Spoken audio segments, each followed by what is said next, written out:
Oke, Assalamualaikum warahmatullahi wabarakatuh. Berjumpa lagi dengan Bu Zahra pada pembelajaran tema 6 di subtema 2 pembelajaran 1 tentang perpindahan kalor di sekitar kita.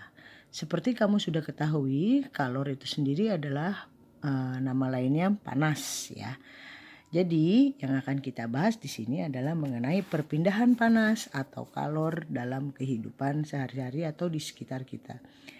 Oke, perpindahan kalor atau panas ini bisa terjadi dari benda yang bersuhu tinggi kepada benda yang bersuhu lebih rendah. Artinya bahwa panas itu bisa berpindah tempat. Oke, apa saja misalnya contohnya ya bisa kita lihat dalam kehidupan sehari-hari. Ketika kamu melihat ibu kamu memasak air misalnya. Ketika ibu kamu memasak air, bayangkan air di dalam panci, walaupun dia tidak langsung terkena api, tetapi dia bisa menjadi panas ya, atau panasnya bisa berpindah ke air. Oke, yang kita bahas sekarang adalah cara-cara yang membuat panas itu bisa berpindah tempat ya. Di sini ada 3 cara, yaitu dengan cara konduksi ya. Perpindahan kalor atau panas itu bisa terjadi dengan 3 cara. Yang pertama adalah dengan cara konduksi. Yang kedua adalah dengan cara konveksi. Yang ketiga yaitu dengan cara radiasi ya. Jadi ingat 3 cara. KKR, konduksi, konveksi, dan radiasi. Oke. KKR, konduksi, konveksi, dan radiasi. Oke, mudah-mudahan paham sampai sini ya. Ada 3 cara. Apa itu konduksi? Kita lihat di sini. Oke, yang pertama kita akan bahas adalah mengenai perpindahan secara konduksi. Jadi perpindahan konduksi itu perpindahan yang terjadi melalui zat perantara ya. Jadi konduksi itu perpindahan panas yang terjadi dengan melalui zat perantara. Misalnya adalah benda padat ya. Jadi zat perantaranya adalah benda padat. Oke. Contohnya ketika api pada kompor berkenaan langsung dengan pancinya, lalu panci itu menjadi panas. Itu yang disebut dengan konduksi.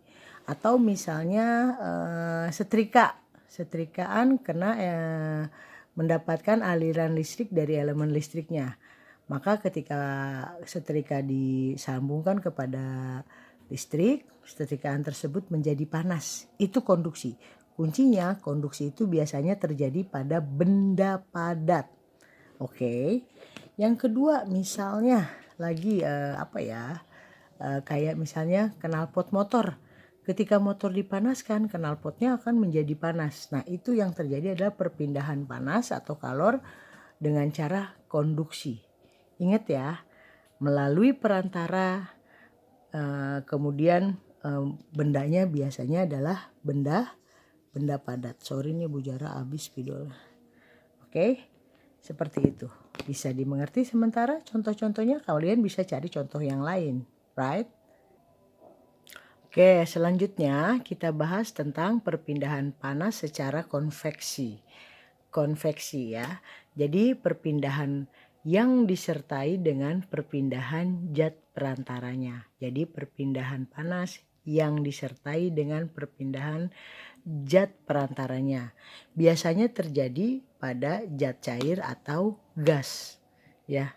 Jadi konveksi ini adalah perpindahan yang disertai dengan perpindahan zat perantaranya. Biasanya terjadi pada zat cair atau gas. Contohnya misalnya seperti ibu kamu memasak air. Jadi kalau tadi di konveksi, ketika kompor ketemu dengan api ketemu dengan panci, itu pancinya menjadi panas, itu disebut dengan konduksi. Kalau konveksi, ketika ibu memasak air kan tidak ketemu langsung dengan api melalui zat perantaranya yaitu panci tadi ya. Nah, kemudian air itu bisa mendidih, ya kan? Memasak air itu bisa mendidih, sayuran bisa menjadi matang, ikan yang digoreng bisa menjadi matang. Nah, itu yang contoh-contoh dari konveksi. Seperti itu. Nah, ada pula contoh lainnya yaitu misalnya kalau kamu lihat di pabrik-pabrik itu kan ada cerobong asap. Nah, cerobong asap juga merupakan contoh dari perpindahan panas secara konveksi. Jadi ketika api mengeluarkan asap dan gas yang lainnya, dia kan melalui cerobong asap. Nah, nanti panasnya itu nongolnya di ujung cerobong asapnya itu.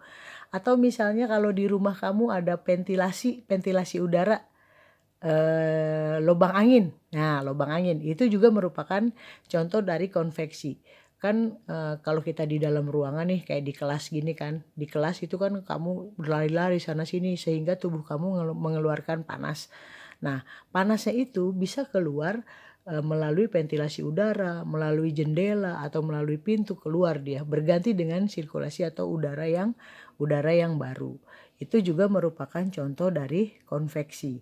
Ada lagi yang lainnya yaitu terjadinya angin darat dan angin laut, ya. Itu juga merupakan contoh dari konveksi. Karena apa? Karena